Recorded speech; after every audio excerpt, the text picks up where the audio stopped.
Hello, আসসালামু আলাইকুম everyone. আজকে আমরা আমাদের বসেক কবিতাটা পড়ব। তো কথাবার্তা না বাড়ায় আমরা সরাসরি আমাদের কবিতাটাতে চলে যাই। তো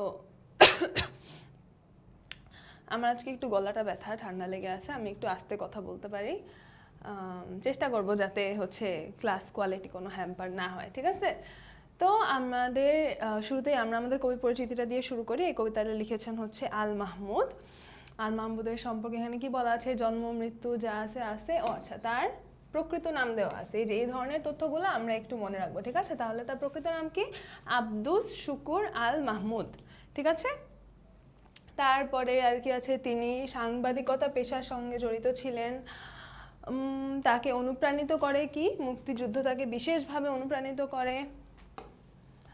তারপরে তার কবিতায় লোকজ শব্দের সুনিপুণ প্রয়োগ যেমন লক্ষণীয়, তেমনি রয়েছে ঐতিহ্যপ্রীতি। এই যে মানে তার সাহিত্যটা কীরকম ছিল, যেটা আমি বলি সব সময়, যে একদম ট্র্যাডিশনাল জন্ম মৃত্যু এইসব সালটাল বাদ দিয়ে অন্যান্য যেসব তথ্য থাকে ওগুলো হচ্ছে আমরা বেশি খেয়াল করে দেখব, ঠিক আছে? স্পেশালি যদি এই যে ছদ্মনাম, সত্যিকারের নাম, প্রকৃত নাম এগুলা যদি থাকে, বা কোন ধরনের শব্দ ব্যবহার করেন, কোন ধরনের কবিতা বা কোন ধরনের সাহিত্য থেকে তিনি হচ্ছে অনুপ্রেরণা লাভ করেন, যে কোনো কবি বা সাহিত্যিকের ক্ষেত্রে এই তথ্যগুলোর দিকে আমরা বেশি মনোযোগ দিব। হ্যাঁ, এগুলো থেকে প্রশ্ন বরং বেশি আসে এমসিকিউতে। আচ্ছা, ওকে। তারপর এখানে খুব ইম্পর্টেন্ট কিছু আমি দেখতে পাচ্ছি না, তোমরা তবুও হচ্ছে রিডিং পড়ে নিবা, কেমন? এবার আমরা যাই একটু আমাদের পাঠ পরিচিতিতে। আচ্ছা, এখানে আমি শব্দার্থতেও কিছু জিনিস দাগায় রাখছি, কারণ এখানে কিছু তথ্য আছে যেগুলো থেকে হচ্ছে আমাদের এমসিকিউ আসতে পারে। যেমন হচ্ছে টেলিগ্রাফ, এটা কত সালে ব্যবহৃত হয়? 1837 সালে। তারপরে হচ্ছে রামায়ণ পৃথিবীর 4টি মহাকাব্যের একটি, 4টি জাত মহাকাব্যের একটি। তাহলে জাত মহাকাব্য কয়টা? 4টা। এর রচয়িতা হচ্ছে বাল্মীকি। এই যে এক্সট্রা যে তথ্যগুলো আছে, এই তথ্যগুলো কিন্তু আমরা মাথায় রাখবো। হ্যাঁ, এগুলো কিন্তু মানে হঠাৎ করে এমসিকিউতে দিয়ে দিবে, দেখে ভাববা যে হ্যাঁ এটা কোত্থেকে আসলো, কিন্তু এগুলো কিন্তু সব বইয়েই আছে, ঠিক আছে? সবগুলোই তোমরা পড়বা, সবই ইম্পর্টেন্ট। যেগুলো হচ্ছে একটু বেশি ইম্পর্টেন্ট বা একটু নতুন তথ্য আছে সেগুলো আমি দাগায় রাখছি। তারপরে হচ্ছে কালিদাসের মেঘদূত বলতে কি বোঝাচ্ছে? সংস্কৃত ভাষায় তার অমর রচনা হচ্ছে মেঘদূতম কাব্য। তাহলে মেঘদূতম কাব্য এটা হচ্ছে সংস্কৃত ভাষায় লেখা, আর এটাকে বাংলায় বলা হয় মেঘদূত, ঠিক আছে? তারপর রাজা সোলেমানকে ডেভিডের পুত্র এবং ইসরায়েলের তৃতীয় রাজা। আমরা মুসলমানরা জানি হচ্ছে সুলাইমান আলাইহিস সালাম হচ্ছে দাউদ আলাইহিস সালামের পুত্র, তাই না? তো এখানে হয়তো বাইবেলের ভাষায় লেখা আছে যে ডেভিডের পুত্র, তিনি বীর ও দক্ষ যোদ্ধা ছিলেন। তো এইরকম কিছু তথ্য এখানে দেওয়া আছে। তো যদি আমাদের আসে সুলাইমান কার পুত্র, অপশনে থাকে যদি ডেভিড, তখন আমাদের এটা দাগাইতে হবে। যদি আমরা এখানে না পড়ি এটা, তাহলে তো আমরা এটা পারবো না, রাইট? ওকে।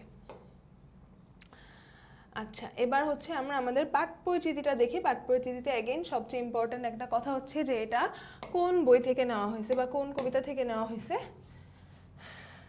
কবি আল মাহমুদের কবিতা সমগ্রের পাখির কাছে ফুলের কাছে কাব্য থেকে বসে কবিতাটি সংকলন করা হয়েছে। তাহলে এটা হচ্ছে কবিতা সমগ্রের মধ্যে পাখির কাছে ফুলের কাছে এই কাব্যটা থেকে এই কবিতাটা সংকলন করা হয়েছে। তারপরে হচ্ছে এখানে এই কবিতা নিয়ে কথাবার্তা বলা আছে, যেগুলো আমরা কবিতার মধ্যেই দেখব। তারপর হচ্ছে কবি এখানে কি ব্যক্ত করছেন, কবি এখানে কি বলতে চাচ্ছেন সেটা নিয়ে কি লেখা আছে? কবিতায় আক্ষেপ করে বলছেন। তাহলে কবি এখানে কি করছেন? কবি এখানে আক্ষেপ করছেন, কবির আক্ষেপ প্রকাশ পাচ্ছে, ঠিক আছে? এই জিনিসগুলো কিন্তু আমরা একটু গুরুত্ব দিয়ে খেয়াল করব, যে এখানে কবি কি বলার চেষ্টা করছেন, কবি কি বোঝানোর চেষ্টা করছেন। এগুলো কিন্তু আমাদের এমসিকিউতেও আসে, যেগুলো আমরা ধরতে পারি না যে হ্যাঁ কবি কি বুঝাইছে, আমি কেমনে বুঝবো? আমি কি কবির মাইন্ড রিড করছি নাকি? বইয়েই আছে, ঠিক আছে? বা সৃজনশীলও কিন্তু এই ধরনের প্রশ্ন আসে। তারপরে হচ্ছে অবশেষে বৈশাখের কাছে তার আহ্বান। এছাড়াও তিনি কি করছেন? বৈশাখের কাছে তিনি আহ্বান জানাচ্ছেন যে যদি ধ্বংস করতেই হয়। আচ্ছা, কি আহ্বান জানাচ্ছেন এটা আমরা কবিতাতেই পড়বো। এবং একদম লাস্ট লাইনে এই কবিতায় বৈশাখের বিধ্বংসী প্রতীকের মধ্যে দিয়ে অত্যাচারের অবসান কামনা করেছেন কবি। তাহলে এই কবিতায় কবি মূলত কি বলার চেষ্টা করেছেন, বা মূলত তার কি কামনা? যে বৈশাখের বিধ্বংসী প্রতীকের মধ্য দিয়ে যাতে অত্যাচারের অবসান হয়। হ্যাঁ, এই জিনিসগুলো আমরা এখন দেখে যাই, যখন কবিতাটা পড়বো তখন এগুলো আমাদের কাছে আরও ভালো করে সেন্স মেক করবে। কিন্তু এখন হচ্ছে আমরা মানে এই লাইনগুলো একটু মাথায় রাখা ট্রাই করব, বা মানে পাঠ পরিচিতি বা শব্দার্থ এই জিনিসগুলোকে যাতে আমরা অবহেলা না করি, এবং এখানেও যে অনেক ইম্পর্টেন্ট জিনিস আছে সেটাই আমি তোমাদেরকে দেখাইতেছি। ঠিক আছে, এবার আমরা কবিতাটা পড়ে ফেলি। আচ্ছা, এই কবিতাটা হচ্ছে কবি বৈশাখের উদ্দেশ্যে লিখেছেন। হ্যাঁ, বৈশাখ মানে কি? বৈশাখ মানে হচ্ছে বৈশাখ। বৈশাখ আমাদের বাংলা বছরের প্রথম মাস, এটা আমরা সবাই জানি। বৈশাখ মাস নিয়ে আমরা ছোটবেলা থেকে অনেক শুনে আসছি, অনেক দেখে আসছি। এখন কি বৈশাখ মাস চলতেছে না? না না, এখন কেন বৈশাখ মাস চলবে? এখন তো বসন্ত চলতেছে। যাই হোক, তো আমরা হচ্ছে প্রতি বছরই দেখি আমাদের দেশে পয়লা বৈশাখ পালন করার মধ্যে দিয়ে বৈশাখ মাসটা শুরু হয়, বা গ্রীষ্মকাল শুরু হয়, বা বাংলা নতুন বছর শুরু হয়। তো এই বৈশাখ মাসের মধ্যে অনেক কিছু আছে, এখানে অনেক উৎসব হয়, অনেক কিছু হয়। এছাড়া অনেক ধরনের ফলমূল পাওয়া যায়, অনেক গরম পড়ে। এই সব কিছুর মতোই গ্রীষ্মকাল বা বৈশাখ মাসের অন্যতম একটা পার্ট হচ্ছে কালবৈশাখী ঝড়। আমাদের দেশে প্রায় প্রত্যেক বছরই একদম বেশ বিধ্বংসী কালবৈশাখী ঝড় হয়, যেখানে অনেক মানুষই ক্ষতিগ্রস্ত হয়। আমরা দেখতে পাই এক এক কালবৈশাখী ঝড়ের এক একটা নাম থাকে। তো এই কালবৈশাখী ঝড়ে সবসময় সবচেয়ে বেশি ক্ষতিগ্রস্ত হয় কারা? আমরা যারা শহরে থাকি, আমাদের কিন্তু এই ঝড় খুব বেশি একটা এফেক্ট করে না। কাদেরকে এফেক্ট করে, কাদের উপর প্রভাব ফেলে? বিশেষত যারা দরিদ্র মানুষ, যারা হচ্ছে এই যে উপকূলবর্তী অঞ্চলগুলোতে থাকে তাদের, তাই না? এবং তাদের মধ্যেও যারা দরিদ্র, তারাই কিন্তু যে কোনো দুর্যোগের ক্ষেত্রে সবচেয়ে বেশি ভালনারেবল থাকে, সবচেয়ে বেশি ক্ষতির সম্মুখীন কিন্তু তারাই হয়। তো কবি এই জিনিসটা নিয়ে, এই ব্যাপারটা নিয়ে এই কবিতাটা লিখেছেন, এবং এই কবিতাটা লিখেছেন তিনি বৈশাখের উদ্দেশ্যে, বা এই কাল বৈশাখী ঝড়ের উদ্দেশ্যে। মানে বুঝতে পারতেছো যে আমরা এক একটা কবিতা যে পড়ি, কোনো একটা কবিতা হয়তো কবি আমাদের উদ্দেশ্যেই সরাসরি বলছেন, কোনো একটা কবিতা হয়তো কবি এমনিতেই থার্ড পার্সনে বলতেছেন, যে কোনো একটা ঘটনা ঘটতেছে সেটাকেই বর্ণনা করছেন। কিন্তু এই কবিতাটা কবি লিখছেন বৈশাখের উদ্দেশ্যে বা কালবৈশাখী ঝড়ের উদ্দেশ্যে। হ্যাঁ, এখানে যা কথা বলা হবে সেই সব কথা বলা হবে কবি কালবৈশাখী ঝড়ের উদ্দেশ্যে বলছেন। হ্যাঁ, তো ইটস আ কনভারসেশন, যেটা হচ্ছে কবির পক্ষ থেকে কালবৈশাখী ঝড়ের উদ্দেশ্যে। ঠিক আছে, কবি বলছেন, যে বাতাসে বুনো হাঁসের ঝাঁক ভেঙে যায়। বুনো হাঁসের ঝাঁক ভেঙে যায় মানে আশা করি বুঝতেছো যে বুনো হাঁস মানে কি, যেই হাঁস বনে থাকে তারাই বুনো হাঁস। তারা একসাথে ঝাঁক বেঁধে থাকতে পছন্দ করে, তারা একসাথে ঝাঁক বেঁধে থাকে। তো এই বাতাসটা এতটাই স্ট্রং যে এই বাতাসে সেই বুনো হাঁসদের ঝাঁকটা ভেঙে যায়। ঠিক আছে, তারা দলছুট হয়ে যায়। জেটের পাখা দুমড়ে শেষে আছাড় মারে। জেটের পাখা মানে হচ্ছে এখানে জেট বিমান বা প্লেনের কথা বলতেছে, যে প্লেনের পাখা হচ্ছে দুমড়ে মুচড়ে গিয়ে তারপরে আছাড় মারে মাটিতে। নদীর পানি শূন্যে তুলে দেয় ছড়িয়ে। যে নদীর পানি যেটা সবসময় বহমান থাকে, সেই পানি এই বাতাসের তোড়ে, এই বাতাসটা এত শক্তিশালী, এই বাতাসের তোড়ে সেই পানি উপরে উঠে চারিদিকে ছড়িয়ে যাচ্ছে। হ্যাঁ, নুইয়ে দেয় টেলিগ্রাফের থামগুলোকে। যে টেলিগ্রাফের যে বড় বড় থাম, সেই থামগুলো এই বাতাসের তোড়ে নুয়ে পড়ে। এই যে এখানে কবি হচ্ছে এই কালবৈশাখীর বাতাস কি কি ধ্বংসযজ্ঞ ঘটায় সেই ধ্বংসযজ্ঞ সম্পর্কে বলল, তাই না? কি কি ধ্বংসযজ্ঞ ঘটায়।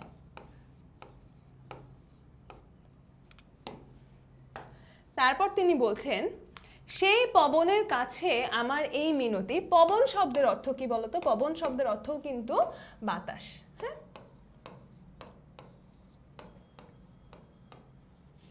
এই মিনতি, মিনতি মানে কি? মিনতি মানে হচ্ছে অনুরোধ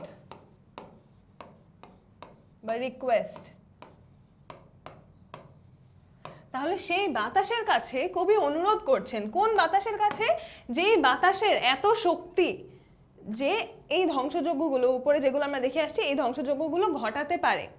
যেই বাতাসের এত শক্তি যে এত কিছু করতে পারে, সেই বাতাসের কাছে কবি মিনতি করছেন বা অনুরোধ করছেন, তিষ্ঠ হাওয়া, তিষ্ঠ মহাপ্রতাপশালী।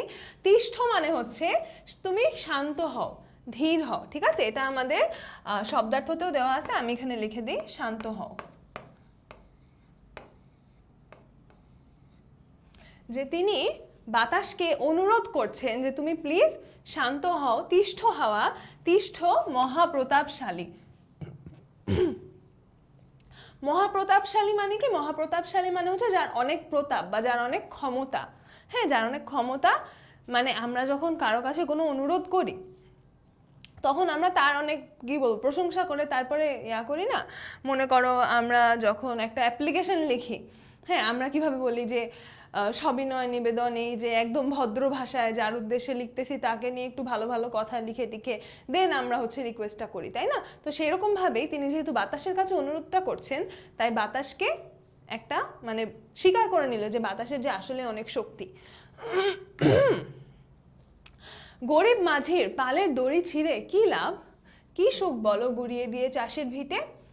বলছে যে তুমি যে গরিব মাঝির পালের দড়ি ছিঁড়ে ফেলছো, এতে তোমার কি লাভ হচ্ছে। বা চাষির ভিটে, চাষির ভিটে মানে কি, চাষির যে ছোট্ট একটা বাড়ি থাকে, চাষিরা তো খুব বড় লোক হয় না, তাই না, তারাও দরিদ্র মানুষ হয়। তো তাদের যে বাড়িটা থাকে সেই বাড়িটা গুড়িয়ে দিয়ে তোমার কি লাভ হচ্ছে, তোমার তো এতে কোনো লাভ হচ্ছে না, তাহলে তুমি কেন এই মানুষগুলোকে কষ্ট দিচ্ছ। বেগুন পাতার বাসা ছিঁড়ে টুনটুনিদের, যে টুনটুনি পাখি আছে না, ছোট্ট টুনটুনি পাখি, টুনটুনি পাখি কিরকম বাসায় থাকে, তারা বেগুন পাতায় দিয়ে বাসা বানিয়ে থাকে, হ্যাঁ। তো তাদের সেই বেগুন পাতার বাসা তো আর কালবৈশাখীর ঝড়কে সার্ভাইভ করতে পারে না, তো তাদের বাসাটাও ছিঁড়ে যায়। উল্টে ফেলে দুঃখী মায়ের ভাতের হাঁড়ি। সেলফ এক্সপ্লেনেটরি লাইন, আমার বুঝাই দেওয়ার কিছু নেই, বুঝতেই পারতেছো কি বোঝানো হয়েছে। হে দেবতা বলো তোমার কি আনন্দ, কি মজা পাও বাবুই পাখির ঘর উড়িয়ে। তো তিনি এই বাতাসকে জিজ্ঞাসা করছেন, এখন তিনি হচ্ছে বাতাসকে দেবতা বলে, হ্যাঁ, যে বাতাসকে একটা দেবতা বলে তিনি সম্বোধন করছেন যে হে দেবতা বলো তোমার কি আনন্দ, যে তুমি কি আনন্দ পাচ্ছ, কি মজা পাও বাবুই পাখির ঘর উড়িয়ে। মানে এই যে এই গত কয়েক লাইন ধরে কিন্তু মোটামুটি কবির মানে মূল কথা একটাই, যে এখান থেকে এখান পর্যন্ত যে এই যে বিভিন্ন প্রাণী বা মানুষ, মানে যারা হচ্ছে ছোট, যারা দুর্বল, তাদের ক্ষতি করে তুমি কি আনন্দ পাচ্ছ, তাদের ক্ষতি করে তোমার কি লাভ। তিনি বাতাসকে বা বায়ু দেবতাকে এটা বোঝানোর চেষ্টা করছেন যে এদের ক্ষতি করতে তোমার কোনো লাভ নেই, তাই তুমি এদের ক্ষতি করো না। হ্যাঁ, তাহলে আমরা এই পুরোটাতেই যদি দেখি, এই পুরোটাতেই কিন্তু মোটামুটি একটাই কথা বলছেন তিনি, বিভিন্ন উদাহরণ টেনে টেনে। হ্যাঁ, কি কি উদাহরণ, যে গরিব মাঝির পালের দড়ি, তারপরে চাষির ভিটে, টুনটুনির বাসা, তারপর হচ্ছে দুঃখী মায়ের ভাতের হাঁড়ি, বাবুই পাখির ঘর, এই ধরনের বিভিন্ন ছোট ছোট উদাহরণ টেনে তিনি শুধু এটাই বলছেন যে এরা তো দুর্বল, এরা অসহায়, এদের ক্ষতি করে তোমার কোনো লাভ নাই। হ্যাঁ, রামায়ণে পড়েছে যার কীর্তিগাথা, সেই মহাবীর হনুমানের পিতা তুমি। রামায়ণ হচ্ছে হিন্দুদের একটা ধর্মগ্রন্থ, তো সেখানে এই হনুমান বা মহাবীর হনুমানের হচ্ছে কীর্তিগাথা দেওয়া আছে, ঠিক আছে। বুঝতে পারতেছো যে কার কথা বলা আছে, রামায়ণে বলা আছে হচ্ছে মহাবীর হনুমানের কীর্তিগাথা, এবং মহাবীর হনুমানের পিতা হিসাবে বলা হয়েছে হচ্ছে এই বায়ু দেবতাকে, ঠিক আছে। তাইলে এটা হচ্ছে আমাদের হিন্দুদের যে ধর্মগ্রন্থ বা হিন্দুদের যে পুরাণ আছে সেই অনুযায়ী হচ্ছে কবি এই কথাগুলো বা এই কবিতার কথাগুলো বলছেন। ওকে, তাহলে তিনি এখন তাকে বলছেন, বাতাসকে বলছেন যে তুমি তো সেই মহাবীর হনুমানের পিতা যার কীর্তিগাথা আমরা রামায়ণে পড়েছি। কালিদাসের মেঘদূতে যার কথা আছে, তুমি নাকি সেই দয়ালু মেঘের সাথী। তো কালিদাসের মেঘদূতকে আমরা দেখে আসলাম, এটা একটা মহাকাব্য কালিদাসের লেখা, তো সেখানেও একটা দয়ালু মেঘের কথা আছে, এবং সেই দয়ালু মেঘের সাথীও ছিল হচ্ছে বাতাস। তো তিনি এখন বাতাসকে এটা বলছেন যে তুমি তো অনেক মহান, তোমার মানে তুমি হচ্ছে সেই মহাবীর রামায়ণের পিতা, তুমি দয়ালু মেঘের সাথে, তাহলে তুমি তো দয়ালু, তুমি তো মহান। তবে এমন নিঠুর কেন হলে বাতাস, উড়িয়ে নিলে গরিব চাষির ঘরের খুঁটি। যে তুমি যদি এতই দয়ালু হও, তুমি যদি এতই বড় একজন বীরের পিতা হও, তাহলে তুমি কেন একজন সামান্য গরিব চাষির ঘরের যে খুঁটি সেটা কেন তুমি উড়িয়ে নিবে, তুমি এত নিষ্ঠুর কিভাবে হলে। কিন্তু যারা লোক ঠকিয়ে প্রাসাদ গড়ে তাদের কোনো ইট খসাতে পারলে না, তো যে তুমি এভাবে গরিব দুঃখী যারা অসহায় তাদের ক্ষতি করছো, কিন্তু যারা উল্টা দিকে মানুষের ক্ষতি করছে, যারা হচ্ছে অন্যদেরকে ঠকিয়ে লোক ঠকিয়ে যারা নিজেদের প্রাসাদ গড়ছে, যারা সম্পদের পাহাড় গড়ছে, তুমি তাদের তো কোনো ক্ষতি করতে পারলে না। তোমার যদি ক্ষতি করতে হয়, তোমার যদি ইট খসাতে হয়, বাড়ি ভাঙতে হয়, তাহলে তুমি তাদের প্রাসাদের ইট খসাও, তাদের বাড়ি ভাঙো।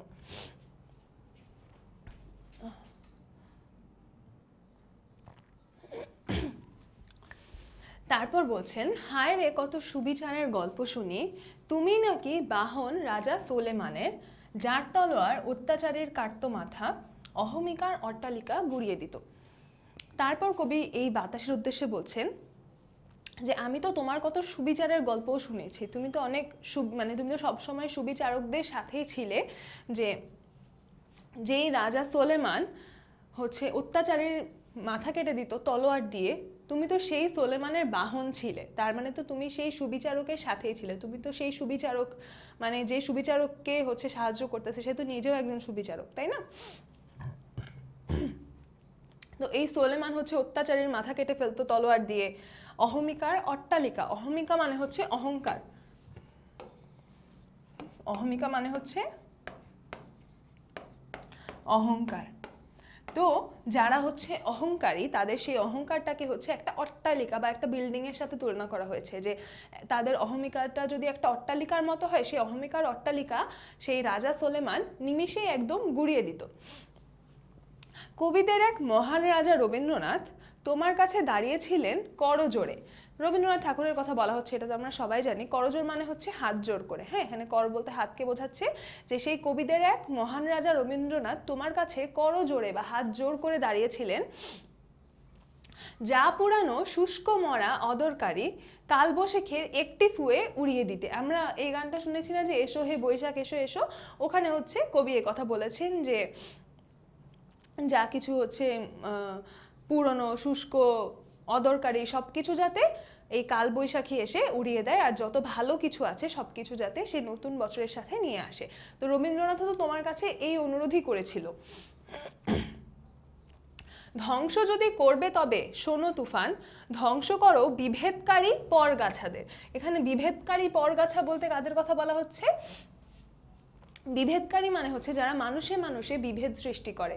আর পরগাছা বলতে নর্মালি আমরা কি জানি? পরগাছা হচ্ছে এমন কোনো উদ্ভিদ যেটা হচ্ছে অন্য উদ্ভিদের থেকে পুষ্টি নিয়ে, অন্য উদ্ভিদের উপর ভর করে, অন্য উদ্ভিদ থেকে শোষণ করে নিজে বেড়ে ওঠে। হ্যাঁ, তো এখানে যে পরগাছা শ্রেণীর মানুষগুলো আছে আমাদের সমাজে, পরগাছা শ্রেণীর মানুষ মানে কি? মানে হচ্ছে যারা অন্যদের পরিশ্রমের উপরে ভর করে, অন্যদের খাটাখাটুনির উপর ভর করে, অন্যদের কষ্টের উপর ভর করে নিজেরা বেড়ে ওঠে, অন্যদেরকে শোষণ করে যারা নিজেরা বেড়ে ওঠে, নিজেরা বড়লোক হয়, নিজেরা সম্পদের পাহাড় গড়ে তুলে, তারাই হচ্ছে এখানে বিভেদকারী পরগাছা। পরের শ্রমে গড়ছে যারা মস্ত দালান, যেটাই বললাম এইমাত্র, বাড়তি তাদের বাহাদুরি গুড়িয়ে ফেলো, যে তাদের যত বাড়তি বাহাদুরি আছে সেই বাহাদুরি তুমি গুড়িয়ে ফেলো। তাহলে এখন খুবই সহজ এবং মানে খুবই সহজে বোঝা যায় এরকম একটা কবিতা। এখন যদি ছোট্ট করে একটু সামারি করি, যেখানে কি বলা হচ্ছে, এখানে মূলত বৈশাখের উদ্দেশ্যে বা কালবৈশাখী ঝড়ের উদ্দেশ্যে কবি এই কথা বলছেন যে তোমার এই ঝড়ে বা তোমার এই বাতাসে তো হচ্ছে ক্ষতিগ্রস্ত তারা হয় যারা এই ক্ষতিটা মনে করো যে ডিজার্ভ করে না, হ্যাঁ, যাদের মানে এই ক্ষতিগুলো হওয়ার কোনো কারণ নাই, তারা এমনিতেই অনেক গরিব অসহায়, তারা দুঃখে থাকে, তাদের এমনিতেই ঘর আছে হচ্ছে মনে করো একটা চাল দেওয়া ঘর, সেই একটা চাল দেওয়া ঘর যদি তুমি সেই চালটা উড়ায় নিয়ে যাও তাহলে তারা কিভাবে থাকবে? তারা তো বেঁচেই থাকতে পারবে না। তারপরে ছোট্ট বাবুই পাখি, টুনটুনি, এদের বাসা ধ্বংস করে তোমার কি লাভ? এদের বাসা ধ্বংস করে তো কোনো লাভ নাই। বরং তোমার যেহেতু এত ক্ষমতা আছে, এই শক্তি যখন তোমার আছে, তাহলে সমাজের জন্য যারা অপ্রয়োজনীয়, সমাজের জন্য যারা খারাপ, যারা সমাজের মানুষের ক্ষতি করছে, যারা অন্যের ধন সম্পদের উপরে ভর করে নিজেরা হচ্ছে বড়লোক হচ্ছে, যারা অন্যদেরকে ক্ষতি করে নিজেদের আখের গুছিয়ে নিচ্ছে, তোমার যদি ক্ষতি করতেই হয় তাহলে তুমি তাদের ক্ষতি করো। এবং এখানে হচ্ছে তিনি সেই বাতাসের কিছু প্রশংসা করেছেন, এবং এই বাতাসের সাথে জড়িত যেসব ইতিহাস আমাদের জানা আছে, যে এই বায়ু কত মহান, বা যারা হচ্ছে মহান বা দয়ালু বা শক্তিশালী বা সুবিচারক, তাদের সাথে সবসময় হচ্ছে এই বাতাস ছিল, সবসময় ন্যায় বিচারের পক্ষে ছিল। এবং সেই দোহাই দিয়ে তিনি বলছেন যে তুমি এখনো ন্যায় বিচারের পক্ষেই থাকো, এখনো যারা এই ক্ষতিটা হচ্ছে হওয়ার কথা না তাদের এই ক্ষতিটা তুমি করো না, যারা অন্য মানুষদের ক্ষতি করছে যদি তোমার ক্ষতি করতেই হয় তবে তুমি তাদের ক্ষতি করো। ঠিক আছে, এবার যদি তোমরা হচ্ছে পাঠ্যচিত্রটা পড়ো আশা করি তোমাদের সবটা ক্লিয়ার হয়ে যাবে। তো আমরা হচ্ছে এখন আমাদের সৃজনশীল এবং এমসিকিউ পড়ে ফেলি। ওকে,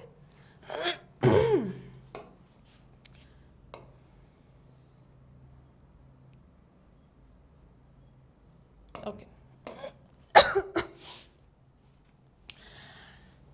এসো হে এসো এসো এসো হে বৈশাখ, মানে ওই তো এসো হে বৈশাখ, এই গানটা দেওয়া আছে এখানে। তাপস ও নিঃশ্বাস বায়ে মুমুর সুরে দাও উড়ায়। আচ্ছা একটু বুঝি আমরা, হ্যাঁ, এখানে তাপস ও নিঃশ্বাস বায়ে মুমুর সুরে দাও উড়ায় মানে কি, তোমরা যদি কেউ না বুঝে থাকো, তাপস মানে হচ্ছে আগুন, ঠিক আছে? তাইলে তুমি আগুনের নিঃশ্বাস বয়ে নিয়ে এসে যে মানে, কারণ বৈশাখে কি হয়, একদম মানে অনেক গরম থাকে না, এই জন্য সেই গরমটাকে বা গরম বাতাসটাকে এখানে রবীন্দ্রনাথ বলেছেন হচ্ছে তাপস নিঃশ্বাস, মানে হচ্ছে আগুনের মতো নিঃশ্বাস, ঠিক আছে? যে আগুনের মতো নিঃশ্বাস বয়ে নিয়ে এসে মুমুর সুরে দাও উড়ায়, মানে যা কিছু খারাপ সেগুলোকে তুমি উড়িয়ে দাও, বৎসরের আবর্জনা দূর হয়ে যাক। যে বৎসরে যত খারাপ কিছু ছিল, যত আবর্জনা ছিল, যত নেতিবাচকতা ছিল, সেগুলোকে তুমি উড়িয়ে দাও। যাক পুরাতন স্মৃতি, যেসব স্মৃতি আমরা মনে রাখতে চাই না, যেসব আমাদের জন্য খারাপ স্মৃতি, সেগুলো সব চলে যাক। যাক ভুলে যাওয়া গীতি, যেসব গান আমরা ভুলে গিয়েছি সেই গানগুলো চলে যাক। অশ্রু বাষ্প সুদূরে মিলাক, যে আমাদের এই বছরের যত অশ্রু ছিল সেই অশ্রুগুলো সব বাষ্প হয়ে দূরে মিলিয়ে যাক। মুছে যাক গ্লানি ঘুচে যাক জরা। গ্লানি মানে কি? গ্লানি মানে অ্যাগেন কোনো একটা দুঃখ বা বেদনা। ঘুচে যাক জরা, জরা মানে হচ্ছে বার্ধক্য, মানে সব কিছু আবার নতুনের মতো হয়ে যাক। অগ্নিস্নানে সূচি হোক ধরা। অগ্নিস্নান মানে আমরা বুঝতে পারছি যে আগুনের স্নান, সূচি মানে হচ্ছে পবিত্র, আর ধরা মানে হচ্ছে পৃথিবী। মানে এই গানটাতে মূলত রবীন্দ্রনাথ ঠাকুর হচ্ছে এই কামনা করেছেন যে বৈশাখ এসে যাতে যা কিছু খারাপ সব কিছুকে সরিয়ে দেয় এবং নতুন বছরে যাতে একটা নতুন সুন্দর একটা সূচনা হয়, ঠিক আছে? তাহলে এখানে যদি আমরা দেখি, বলা হচ্ছে উদ্দীপকের সঙ্গে বৈশাখ কবিতার ভাবগত বৈসাদৃশ্য নিরূপণ করো। তাহলে বৈসাদৃশ্যটা কি? বৈশাখ কবিতায় হচ্ছে বৈশাখ এসে কি কি ক্ষতি করে সেগুলো নিয়ে বলা হয়েছে, তাই না? আর এখানে হচ্ছে এই কামনা করা হচ্ছে যাতে বৈশাখ এসে আমাদের কল্যাণ করে, বৈশাখ যাতে সবকিছু খারাপ যা কিছু আছে সেই সব কিছু যাতে সরিয়ে নিয়ে যায়। তাইলে ভাবগত বৈসাদৃশ্য আমরা এটাই পাই। উদ্দীপকটি বৈশাখ কবিতার বিপরীত রূপ। বিপরীত রূপ কেন? কারণ এগেন বৈশাখ কবিতায় হচ্ছে বৈশাখের বিধ্বংসী রূপটা দেখানো হয়েছে, আর এখানে হচ্ছে বৈশাখের যে সুন্দর রূপটা, বৈশাখের যে নতুন রূপটা সেটা দেখানো হচ্ছে। তো এটাকে আমরা সুন্দর করে লিখে দিতে পারবো। তারপরে দেখি কি বলা আছে, এডিস মশার কামড়ে প্রতিনিয়ত মারা যাচ্ছে অসংখ্য মানুষ, যাদের অধিকাংশই গরিব। আচ্ছা এটা একটু তোমরা রিডিং পড়ো, আমি একটু চুপ করে থাকি, আমার গলাটা আসলে ব্যথা করতেছে। রিডিং পড়ে নেই আমিও, তোমরা পড়ো, হ্যাঁ।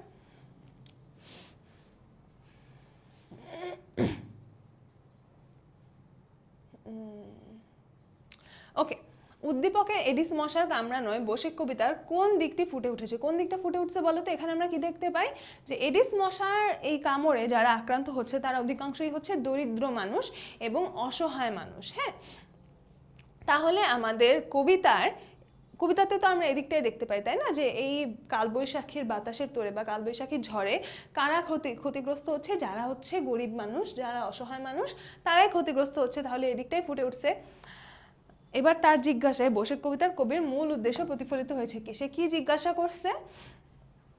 যে তুমি হচ্ছে কেন যারা দুর্নীতিবাজ অত্যাচারী, যারা সম্পদ আত্মসাৎ করে তাদের উপর নির্যাতন না তাদের হচ্ছে না কামড়ায় কেন, হ্যাঁ মানে তুমি তাদেরকেই কামড়াও, যারা গরিব দুঃখী তাদেরকে তুমি কামড়েও না। তাহলে কবির মূল উদ্দেশ্য কি প্রতিফলিত হয়েছে? হ্যাঁ অবশ্যই কবির মূল উদ্দেশ্য প্রতিফলিত হয়েছে, তাই না? আমরা কি দেখতে পাইছি ওই কবিতাতেও?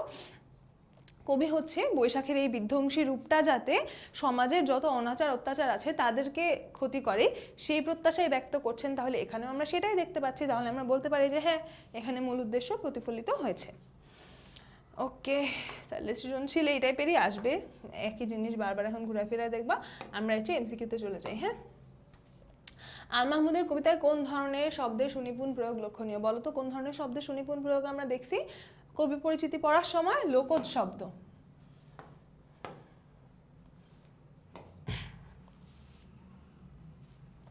বুনো হাঁসের ঝাঁক ভেঙে যায় কি কারণে? খুবই সহজ, বৈশাখী বাতাসে। জেটের পাখা দুমড়ে শেষে আছাড় মারে বলতে কি বোঝানো হয়েছে?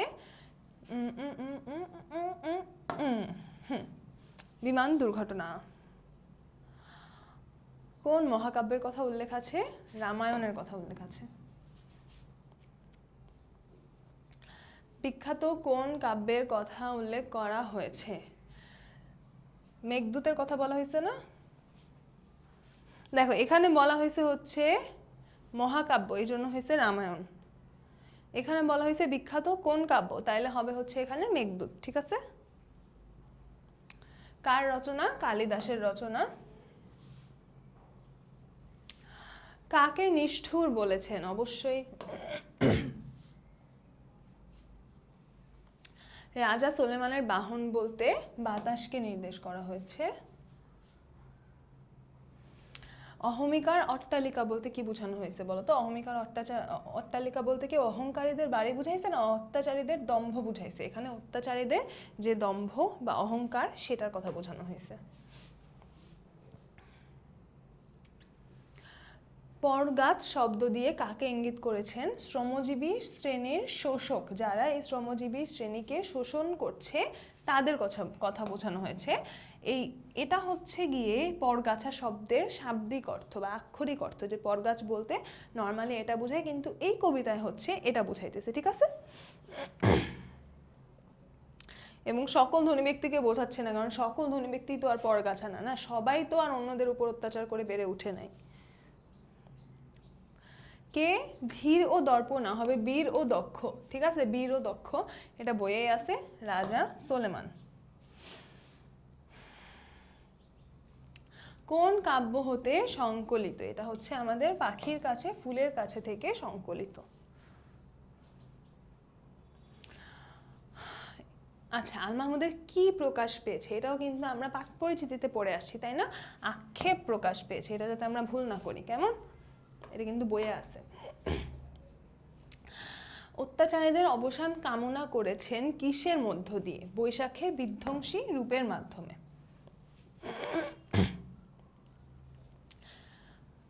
ঝড়ো বাতাসের প্রতি কবির অভিযোগ মাঝির পালের দড়ি ছেঁড়া। হ্যাঁ, মাঝির নৌকা ভাঙা। না, নৌকা ভাঙার কথা তো কবিতায় নাই, তাই না? চাষির ভিটে গুড়িয়ে দেওয়া, তাইলে আনসার হবে 1 ও 3। বৈশাখের বাতাসে যাদের ঘরের ইট খসানো উচিত, যারা লোক ঠকায়, গরিব দুঃখীদের তো না, একদমই অত্যাচারীদের। তাইলে আমাদের আনসার কি হবে? 1 ও 3। ওমা, এখানে দেখি ভুল দেওয়া আছে, এটা হবে না, এটা হবে। হ্যাঁ, রাজা সুলেমান ছিলেন। আচ্ছা, সাউন্ড কি কম আসতেছে? আমি যে আস্তে আস্তে কথা বলতেছি, দেখি তো মাইকটা হাতে নেই।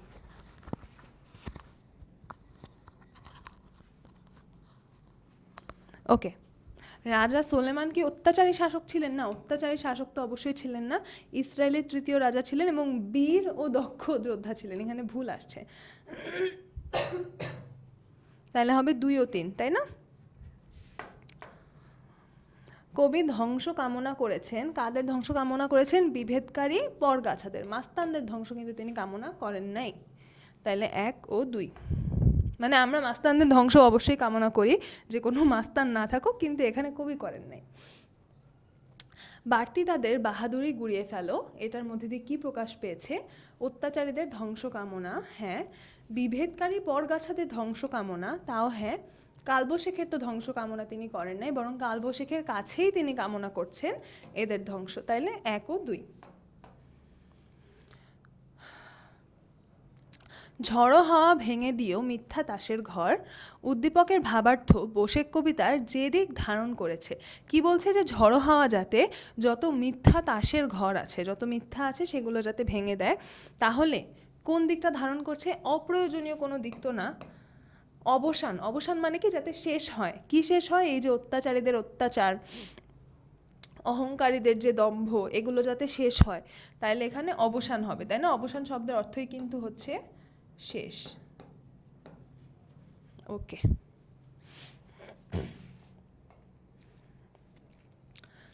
বৈশাখের করাল গ্রাসের শিকার হয় এক একটা জনপদ। হ্যাঁ, দুঃখী দরিদ্র মানুষ, তারাও হয়, অসহায় প্রাণীরাও হচ্ছে। তাহলে আমাদের আনসার হবে 3টাই। ঘূর্ণিঝড় মোখা পাথরঘাটা। আচ্ছা, এটা একটু মনে মনে পড়ি, তোমরা পড়ো। হ্যাঁ, ওকে, এটা তো খুবই সহজ। কোন কবিতা? অবশ্যই বোশেখ কবিতা। আমাদের কিন্তু আরেকটা কবিতা আছে যার নাম হচ্ছে বৃষ্টি। তোমরা কিন্তু যখন এখন দেখে তো বুঝতেই পারতেছো বোশেখ, কিন্তু যখন পরীক্ষা দিতে যাবা তখন কিন্তু এই দুইটা কনফিউজ করা যাবে না, ঠিক আছে? বোশেখে কালবৈশাখী ঝড় নিয়ে কথা বলা হয়েছে, আর বৃষ্টি কবিতায় বৃষ্টি নিয়ে কথা বলা হয়েছে, দুইটা কিন্তু ডিফারেন্ট।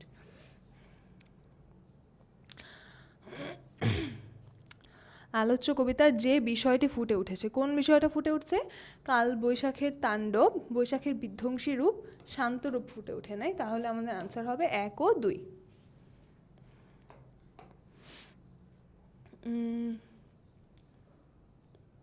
আচ্ছা, একটু রিডিং পড়ো প্রশ্নটা। কোন চরিত্রের প্রতিছবি ফুটে উঠেছে? কি বলা হয়েছে? ইনসাফ ও ন্যায়ের মূর্ত প্রতীক, সৎ এবং সাহসী। তাইলে কে হবে? রাজা সোলেমান, তাই না?